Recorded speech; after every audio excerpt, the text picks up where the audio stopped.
পাপা দেখো আটাটা কি সুন্দর পেকে গিয়েছে। ঠিক আছে খাও। সকাল থেকে একটা জিনিসও বিক্রি করতে পারলাম না, দেখি ওই বাড়িটা যদি কিছু নেই। দাদা, ও দাদা, আমার কাছে ভালো বেডশিট, শীতের মোজা, অনেক কিছু আছে। সকাল থেকে কিছুই বিক্রি হয়নি, ছেলে মেয়েগুলো না খেয়ে আছে। দাদা নাও না 2-1 পিস এর থেকে। আমাদের তো কোনো কিছুই লাগবে না। তা ঠিক আছে, এত করে বলছো যখন আচ্ছা ঠিক আছে দাদা, এক্ষুনি দেখাচ্ছি। তবে দাদা বেশি চিন্তা করবে না, আমার কাছে যা কিছু আছে সব কম দামে দিয়ে দেবো। সব নতুন কালেকশন, দেখো খুব সুন্দর সুন্দর। কোনটা নেবে বলো? পাপা এই দেখো একটা মোজার প্যাকেট ছেড়ে দিয়েছি।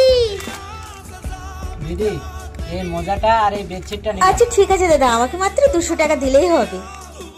টাকা। ঠিক আছে, ভালো কিছু লাগলে বলবে, আমি সব দেবো। হ্যাঁ কম দাম নেবো। আসছি গো দাদা। পাপা আমি তো মোজাটা লুকিয়ে রেখেছিলাম, তুমি এর দামটা কেন দিলে? এটা খারাপ জিনিস, তোমাকে বলেছি না এরকমটা করতে নেই। আজ ছোট জিনিস চুরি করছো, অন্যদিন বড় জিনিস চুরি করবে। এটা অভ্যাসে পরিণত হবে, পরে একটা বাজে জায়গায় পৌঁছাবে।